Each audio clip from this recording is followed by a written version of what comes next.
Shri George Podippara, ഈ സമ്മേളനം വലിയ ആത്മവിശ്വാസത്തിൽ നടത്തുന്ന ഒരു സമ്മേളനമായിട്ട് തന്നെയാണ് CPM നേതാക്കൾ പറയുന്നത്. അതിൽ പ്രായപരിധിയുമായി ബന്ധപ്പെട്ട ചർച്ചകൾ ഒരു വശത്ത് നടക്കുന്നുണ്ട്.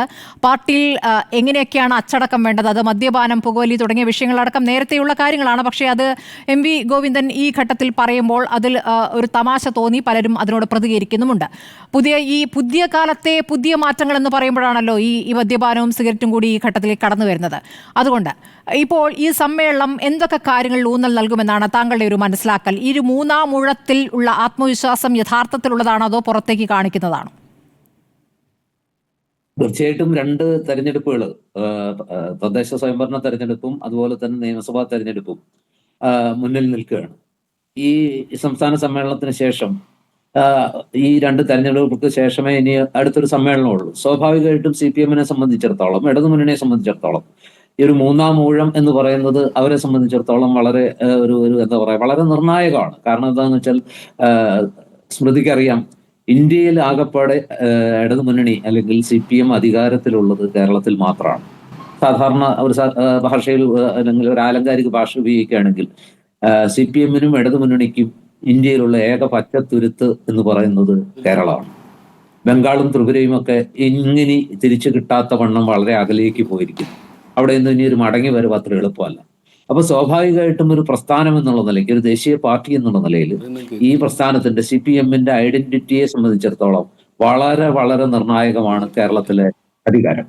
അപ്പൊ അതിനെ സംബന്ധിച്ച് പാർട്ടി അത്രമേൽ തീവ്രമായി അദമ്യമായി ഭരണം നിലനിർത്താൻ ആഗ്രഹിക്കുന്നതിലൊരു തെറ്റുമില്ല. കാരണം ഇന്ത്യൻ സംവിധാനത്തിൽ, ഈ ഫെഡറൽ സംവിധാനത്തിൽ കമ്മ്യൂണിസ്റ്റ് വിപ്ലവം എന്നൊക്കെ പറയുന്നത് അവർ വിചാരിക്കുന്ന പോലെ കമ്മ്യൂണിസ്റ്റ് പ്രത്യയശാസ്ത്രത്തിൽ അധിഷ്ഠിതമായ ഒരു തൊഴിലാളി വർഗ വിപ്ലവവും സർവാധിപത്യവും ഒന്നും അത്ര എളുപ്പം സംഭവിക്കുന്ന ഒരു കാര്യമല്ല. മറിച്ച് പാർലമെന്ററി രീതിയിൽ ഇന്ത്യയിലെ സംവിധാനത്തിന് കീഴിൽ, നിലവിലുള്ള പാർലമെന്ററി ജനാധിപത്യത്തിന് കീഴിൽ തെരഞ്ഞെടുപ്പ് സംവിധാനത്തിലൂടെ അധികാരത്തിൽ വരാൻ ഏറ്റവും ഇടതുപക്ഷത്തിനും CPM-നും സാധ്യതയുള്ള ഒരു സംസ്ഥാനം കേരളമാണ്. അപ്പോൾ തുടർച്ചയായി 2 തവണ അധികാരത്തിൽ വന്ന് ചരിത്രം സൃഷ്ടിച്ച CPM പിണറായി വിജയന്റെ നേതൃത്വത്തിൽ രണ്ടാമതും അധികാരത്തിൽ വരാൻ അവർക്ക് കഴിഞ്ഞു.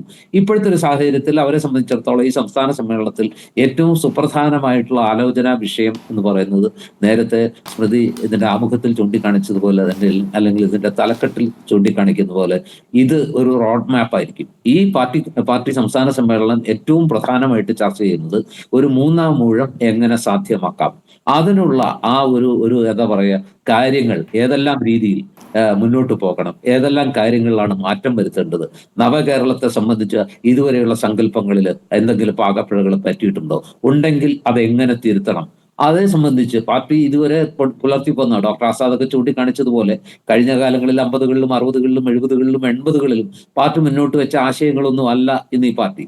90കൾക്ക് ശേഷം കേരളത്തിലെ ഇന്ത്യയിലെ ഉദാരീകരണത്തെക്കുറിച്ചും ആഗോളീകരണത്തെക്കുറിച്ചും ഒക്കെ, അല്ലെങ്കിൽ അങ്ങനെ ഒരു സമ്പ്രദായം വന്നു. അതിനെ വളരെ ശക്തമായി എതിർത്ത കമ്മ്യൂണിസ്റ്റ് പാർട്ടി ബംഗാളിലും കേരളത്തിലും ഒക്കെ, ബംഗാളിൽ അത് വളരെ കുറെ കൂടെ മുമ്പേ തുടങ്ങി, ഇപ്പൊ കേരളത്തിലും അതേ ലൈനിൽ തന്നെയാണ് പോകുന്നത്. അതല്ലെങ്കിൽ എന്താ പറയാ, സ്വാശ്രയ കോളേജുകളെ പോലും എതിർത്ത് രക്തസാക്ഷികളെ സൃഷ്ടിച്ച അതിശക്തമായ സമര പരമ്പരകൾ സൃഷ്ടിച്ച ഒരു പ്രസ്ഥാനം ഇപ്പോ സ്വാശ്രയ കോളേജുകൾ സ്വയം നടത്തുന്നു. അത് കൂടാതെ ഇപ്പോ സ്വകാര്യ സർവകലാശാലകളെ കുറിച്ച് പോലും ആലോചിച്ചുകൊണ്ടിരിക്കുകയാണ്.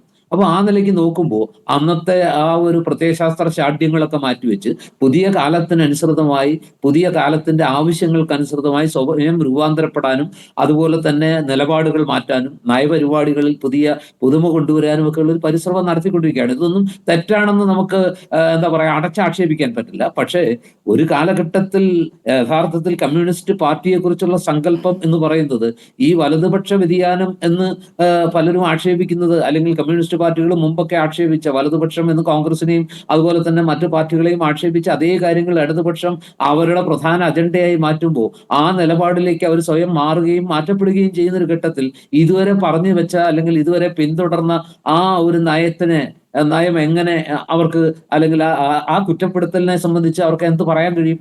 അപ്പോൾ ഈ വലതുപക്ഷ വ്യതിയാനം എന്ന് പറയുന്ന അതിന്റെ പേരിൽ ആക്ഷേപിക്കപ്പെട്ട കോൺഗ്രസും അതുപോലെ തന്നെ BJPയും അവരുടെ അതേ സാമ്പത്തിക സമീപനത്തിലേക്ക് പോകുന്നു. ഇപ്പൊ ആസാദ് ചൂണ്ടിക്കാണിച്ച ഏറ്റവും പ്രധാനപ്പെട്ട ഒരു കാര്യം എന്താണെന്ന് വെച്ചാൽ, അതിൽ എന്നെ ആകർഷിച്ച ഒരു ഘടകം എന്ന് വെച്ചാൽ, ഇതൊക്കെ വേണം എന്ന് കമ്മ്യൂണിസ്റ്റ് പാർട്ടിക്ക് പറയാം, CPM-ന് പറയാം, മാറ്റം അനിവാര്യമാണ്, കേരളത്തിന് മുന്നോട്ട് പോകാൻ വ്യവസായവൽക്കരണവും അതുപോലെ തന്നെ പുതിയ കാലത്തോടുള്ള ആ കാലഘട്ടത്തിനനുസൃതമായി ഈ കേരളത്തെ മാറ്റിയെടുക്കുകയും പ്രത്യയശാസ്ത്ര ശാഠ്യങ്ങളും വരട്ടുവാദങ്ങളും ഒക്കെ മാറ്റിവെച്ച് ലോകത്തിനൊപ്പം സഞ്ചരിക്കാനുള്ള ഒരു മനോഭാവവും അതിനുള്ള ഒരു ആർജവും സർക്കാരുകൾക്കുണ്ടാവണം, മുന്നണികൾക്കും കക്ഷികൾക്കും ഉണ്ടാവണം. പക്ഷേ അത് ഏറ്റവും അടിസ്ഥാനമായിട്ട് ആസാദ് പറഞ്ഞതിനോട് ഞാൻ യോജിക്കുന്നത്, അപ്പോഴും ഒരു പക്ഷം ആർക്കൊപ്പമായിരിക്കണം? കമ്മ്യൂണിസ്റ്റ് പാർട്ടിയുടെ പക്ഷം എന്ന് പറയുന്നത് അടിസ്ഥാന വർഗത്തോടായിരിക്കണം, ഡൗൺ ട്രോഡൻ വിഭാഗങ്ങളോടായിരിക്കണം. ഏറ്റവും ദുരിതം അനുഭവിക്കുന്ന, ഏറ്റവും വേദന അനുഭവിക്കുന്ന, ഏറ്റവും ജീവിത ക്ലേശങ്ങളിൽ വഴിമുട്ടുന്ന ജനങ്ങളോടായിരിക്കണം അനുഭാവം. ആ അനുഭാവത്തിന്റെ സ്ഥാനത്ത് അവിടെയാണ് സ്മൃതി ചൂണ്ടിക്കാണിച്ച ഈ പറഞ്ഞ ആശാ വർക്കേഴ്സിന്റെ സമരം അടക്കമുള്ള കാര്യങ്ങളോട് CPM പുലർത്തുന്ന ആ ഒരു സമീപനത്തില് വല്ലാത്ത ആ ഒരു വൈരുദ്ധ്യം നമ്മുടെ ശ്രദ്ധയിൽപ്പെടുന്നത്. പകരം അവരെ ആക്ഷേപിക്കുകയാണ്. അവരും തൊഴിലാളികളാണ്, അവർ വേറൊരു സംഘടനയിലായി പോയി എന്നതുകൊണ്ട് അവരുയർത്തുന്ന മുദ്രാവാക്യങ്ങളും ആവശ്യങ്ങളും എങ്ങനെ തെറ്റായി പോകും? അവര് ഈർക്കലി പാർട്ടിയാണ്, അവര് എന്താ പറയാ, വേറെ ആരുടെയൊക്കെയോ ചട്ടുകങ്ങളാണെന്ന് പറഞ്ഞ് അവരെ ആക്ഷേപിക്കുന്നത് ശരിയാണ്? എത്രയോ സമരമുഖങ്ങളിലൂടെ, സമര പരമ്പരകളിലൂടെ, പോരാട്ടങ്ങളിലൂടെയാണ് ഇന്ന് ഈ കാണുന്ന നവകേരളം പടുത്തുയർത്തിയതെന്ന് മുസ്തഫ നേരത്തെ പറഞ്ഞു. എങ്കിൽ ഇപ്പൊ നടക്കുന്ന സമരങ്ങളിലും കേവലം 7,000 രൂപയ്ക്ക് വേണ്ടി പണിയെടുക്കപ്പെടേണ്ടി വരുന്ന 232 രൂപ ദിവസവേതനത്തിന് പണിയെടുക്കേണ്ടി വരുന്ന ഒരു വിഭാഗം സമൂഹത്തിന്റെ ഏറ്റവും അടിത്തട്ടിലുള്ള ആ സഹോദരിമാര് സമരം ചെയ്യുമ്പോൾ ചുരുങ്ങിയ പക്ഷം അവരോടൊരു അനുഭാവം കൊടുക്കാൻ സാമ്പത്തിക ബുദ്ധിമുട്ടുണ്ട്, നയങ്ങൾ അതിന് തടസ്സമാണെങ്കിൽ അത് പറയുന്നതിന് പകരം ആക്ഷേപിക്കുന്നതാണ്. അതെന്ത് തൊഴിലാളി വർഗ സമീപനമാണ്?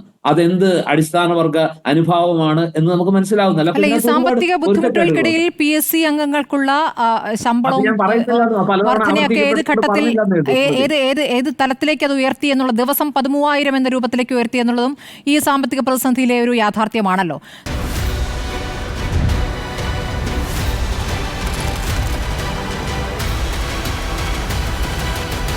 ഡിബേറ്റ് വിത്ത് സ്മൃതി പരുത്തിക്കാട്.